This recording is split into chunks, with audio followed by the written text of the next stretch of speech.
Okay, number 1 through 4, these won't be, I won't necessarily be picking these next time.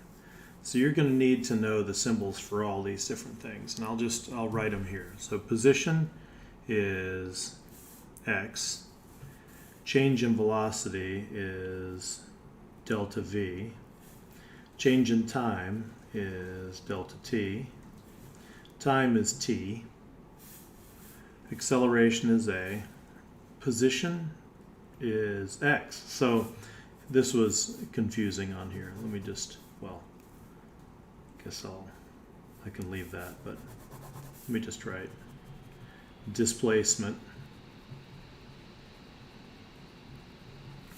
and that is delta x. So displacement is the same thing as change in position, and the triangle means change. Velocity is v, and then change in velocity is delta v. So the answers were B, E, H, which I had to write in there because there wasn't a displacement on here, and then A or F because both of those said position. So on the retake, I'll be choosing 4 out of these. It won't necessarily be the same 4. It won't necessarily be delta V, A, delta X, and X. You'll need to know all these. Number 5, I'm going to have all 5 of these, and all you need to do is pick out speed and distance. These are scalars. Actually, you know what? I may change this question. I may just ask you, what's the difference between a scalar and a vector? And the difference is, all these other ones, these vectors, these have direction. The scalars, they don't have direction. So speed is 5 miles per hour no matter which way you're going. But with velocity, you have to give a direction, 5 miles per hour to the left, or 5 miles per hour to the right, or up or down, or east or west. Acceleration has to have a particular direction. So does displacement. Speed doesn't, never. It's just how fast you're going. Balls fly up fast and come down fast, and the speed is fast in both cases, but when a ball goes up and comes down, it's got a positive velocity on the way up and a negative velocity on the way down. Speed is positive both ways. Distance is the same thing.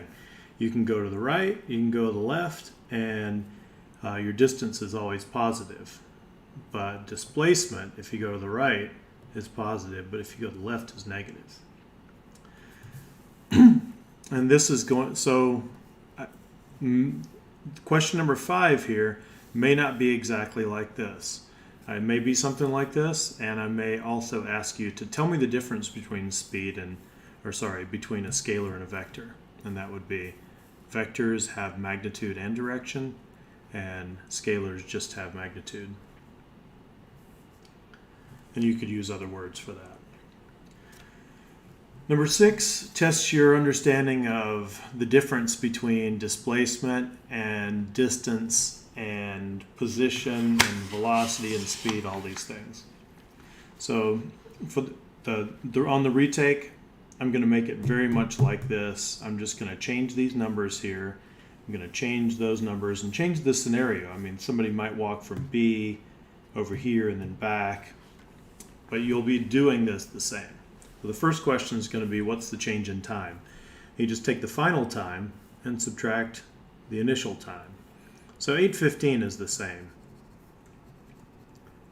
So this is 2 seconds after 8:15, and this is 18 seconds after 8:15. So 18 minus 2 is 16 seconds. This delta t, the change in time, is 16 seconds to go from here over to B and then back to C. And displacement is technically final position minus initial position. And change in anything is the final thing minus the initial thing. So there are 2 ways to go about displacement. One is to use this formula, which always works, and the other way is to think about it. Let me finish with the formula. The starting position was here. The final position was here. The final position is 2 because this is 0, 1 meter, 2 meters. And the starting position is 0, 1, -2. So I need to do 2 meters minus -2 meters. And that's the same thing as 2 meters plus 2 meters, which is 4 meters. The better way to do it, in my opinion, is just to think about the overall change. Forget about the fact that somebody started here and went over to there and came back. Just look, you start here, you wind up there. So we've moved to the right 1, 2, 3, 4 places. We started at -2, we ended at +2, we've added on 4. So that's the displacement of 4. What's the overall distance? Now distance means you just add every distance. So it doesn't matter whether it's to the right or to the left, you always add it, never subtract anything, and just add up all the distances. So we start at A and we go to B. So that's 1, 2, 3, 4, 5, 6, 7, 8, 9.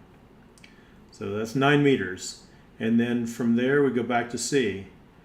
10, 11, 12, 13, 14. 14 meters. Another way to do that is to say -2 to 7 is 9.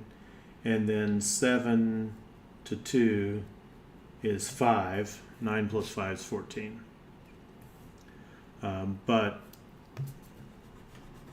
distance you can do the way I did it in the beginning. Just walk and go one, and count every meter, whether it's to the right or to the left. With displacement, you wouldn't do that. With displacement, I could get this 4 meters by going, okay, 1, 2, 3, 4, 5, 6, 7, 8, 9. -1 is 8, -1 is 7, -1 6, -1 5, -1 4. So I got the displacement that way because I'm subtracting when I go left and adding when I go right. But with distance, you don't do that. Average speed, the formula for speed, I'll put on here, or if I don't have it on here, I'll put it on the board. Speed equals distance over time. So if you already have the distance and you already have the time, it's just distance over time. 14 over 16, 0.875. And velocity is displacement over time. So the displacement in this case was 4 meters, and the time was 16 seconds, so that's 0.25 seconds.